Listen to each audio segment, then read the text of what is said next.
He checked his bank account for the fifth time that morning. Still negative, still overdrawn. Daniel stared at the numbers on the screen as if looking longer might somehow make them change. The morning light slipped through the blinds, falling across a chipped mug of coffee beside him. The steam rose slowly, twisting like smoke from a fading fire. He had done everything he thought was right, worked hard, tithed faithfully, even prayed for wisdom, yet somehow he was standing in the middle of financial collapse. He whispered under his breath, "God, what am I missing?" For years, Daniel's identity had been tied to his income. Every promotion made him feel secure, every raise made him feel blessed. He never called it pride, he called it provision. But deep down, money had become the quiet measure of his worth. When the company downsized, Daniel was one of the first to go. 1 week later, his car broke down. The same day, the bank called about late payments.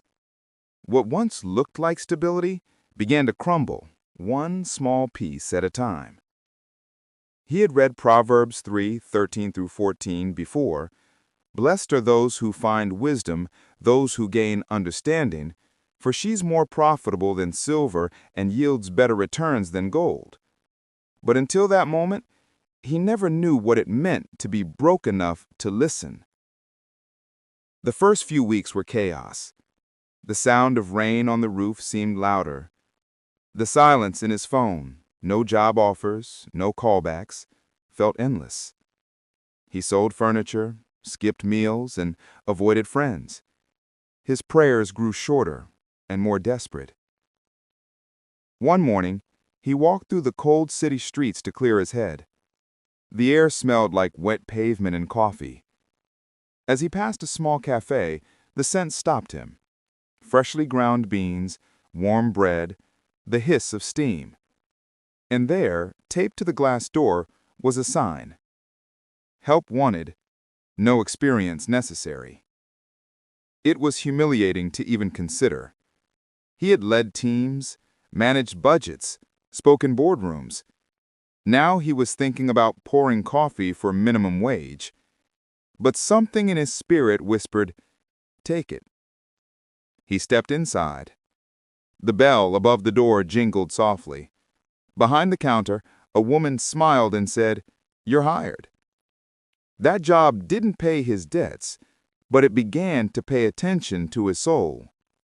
For the first time in years, Daniel was learning humility. He was seeing people again, tired faces, anxious hearts, quiet acts of kindness. And somehow, in the noise of espresso machines and the rhythm of small talk, he began to hear God's voice again.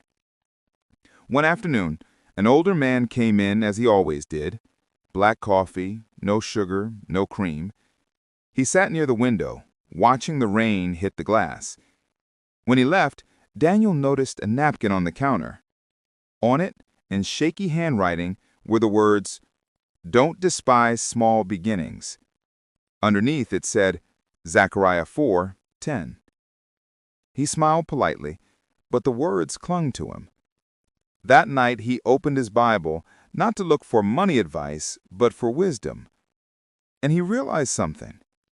For years, he had been asking God for income, but not for insight. Sometimes God doesn't increase your balance, He increases your perspective. He doesn't multiply what's in your wallet until He first transforms what's in your heart. It was in that season that Daniel started writing down every lesson he learned. He called it the Broke Journal. Lesson 1. Wisdom is wealth. Lesson 2. Peace is profit. Lesson 3. Obedience pays interest in heaven. He didn't know it then, but those lessons would become the foundation of something greater, not a business built on ambition, but a calling based on alignment. If this story is speaking to you, take a second to subscribe and stay with us. Every day we share moments of wisdom that could change how you see life and how you see God in your finances. Months passed. Daniel still worked at the coffee shop, but something had changed inside him. He began tithing again, not out of fear, but out of freedom. He gave a small part of his paycheck every week, even when it didn't make sense. And then, the miracles began. One morning, a local business owner came in, a man Daniel had served many times before. He noticed Daniel's calm patience with customers, the quiet joy in how he worked. They talked for a while, and a few weeks later, Daniel got a call. "Hey, I'm opening a new branch. Would you consider managing it?" The offer came with a stable salary, flexible schedule, and purpose that aligned with his values. But this time, Daniel didn't jump with excitement. He paused. He prayed. Because wisdom had taught him that not every open door is divine.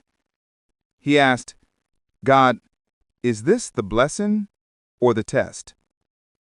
Proverbs 10:22 says, "The blessing of the Lord brings wealth, without painful toil for it." And for the first time, he understood.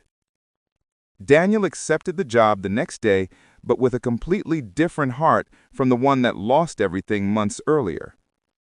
He wasn't chasing money anymore. He was walking with wisdom. Years later, his story became a quiet testimony in his church. People would ask, "What changed?" He would smile and say, "Nothing about God, everything about me." He still kept the broke journal, now filled with lessons, prayers, and verses. He never sold it. He never published it.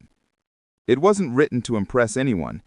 It was written to remind him that wisdom isn't learned on the mountaintop. It's forged in the valley of lack. Maybe you're in that valley right now. Maybe the numbers don't add up, and your prayers sound more like questions than praise. You're tired of waiting. You're wondering when the breakthrough will come. But what if God is less interested in what's in your account and more interested in what's in your attitude? What if the delay isn't punishment, it's preparation? Wealth isn't the goal. Wisdom is, because wisdom will create the kind of wealth money can't buy: peace, clarity, discipline, and faith. If this message touched your heart, don't keep it to yourself. Share it with someone who needs to remember that God's silence doesn't mean He's absent. And turn on notifications so you never miss a moment of wisdom and peace. You just spent 8 minutes for God. 8 minutes to grow in wisdom, faith, and peace. See you tomorrow. Verse for your meditation. Proverbs 3:13 through 14. Blessed are those who find wisdom, those who gain understanding, for she's more profitable than silver and yields better returns than gold.